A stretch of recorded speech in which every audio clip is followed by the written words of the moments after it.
ഖുർആൻ അത്ഭുതപ്പെടുത്തുന്ന ഭവ്യ തേജസ് എന്ന പുസ്തകം പ്രകാശനം ചെയ്തു. ഡോക്ടർ ഹുസൈൻ മടവൂരിൽ നിന്നും ആചാര്യ AK.B. നായർ പുസ്തകം ഏറ്റുവാങ്ങി. CP ആലിക്കോയയാണ് പുസ്തകം രചിച്ചത്.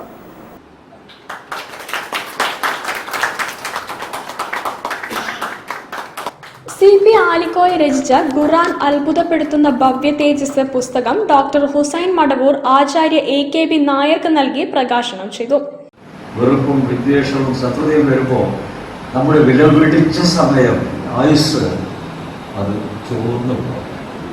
അപ്പം അതുകൊണ്ട് നമ്മൾ മനസ്സിലാക്കേണ്ടത് ഈ കാലഘട്ടത്തിൽ, ഈ ചുരുങ്ങിയ കാലഘട്ടത്തിൽ നമ്മൾ എന്ത് നന്മയാണ് ചെയ്യേണ്ടത്. അതിന് നമുക്ക് പൂർണ്ണ തൃപ്തിയോട് തീർക്കാൻ പറ്റുന്ന സമയം കൂടി ഇല്ലെങ്കിലും ആ നന്മയിൽ തന്നെ ആകട്ടെ നമ്മുടെ ജീവിതം എന്നുള്ളത് നമ്മൾ തീരുമാനിക്കേണ്ട ഒരു പ്രധാനപ്പെട്ട കാര്യമാണ്. Engineer P. മുഹമ്മദ് കോയ അധ്യക്ഷത വഹിച്ചു. പ്രൊഫസർ ഷഹദ് ബിൻ അലി പുസ്തക പരിചയം നടത്തി. CA Umar Koya, EP Muhammad, professor Umar Farooq എന്നിവർ ആശംസകൾ നേർന്നു. ഖുർആനെ കുറിച്ച് എഴുതിയ ആളുകൾ ലോകാടിസ്ഥാനത്തിൽ നോക്കിയാൽ അറിയാം, അവർ പാരമ്പര്യ മുസ്ലിം പണ്ഡിതന്മാരല്ല. പലരും മൗലവിമാരെന്ന് പറയുന്ന ഗണത്തിൽപ്പെട്ടവരല്ല. ഇപ്പോൾ റാബിത്തത്തുൽ ആലമിൽ ഇസ്ലാമി മുസ്ലിം വേൾഡ് ലീഗ് മക്ക ബേസ്ഡ് ഒരു ഇന്റർനാഷണൽ ഓർഗനൈസേഷനാണ്. അതിൻ്റെ ദീർഘകാല ജനറൽ സെക്രട്ടറി ആയിരുന്നു ഡോക്ടർ അബ്ദുള്ള ഉമർ നസീഫ്.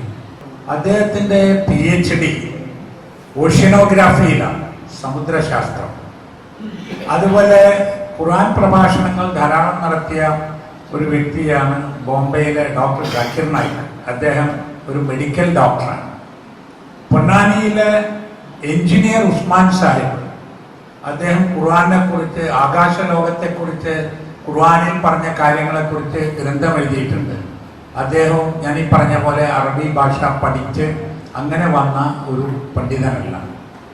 TV റഫീഖ് സ്വാഗതവും അബ്ദുൽ സത്താർ PP നന്ദിയും പറഞ്ഞു. ഗ്രന്ഥകർത്താവ് CP ആലിക്കോയ മറുമൊഴി നടത്തി.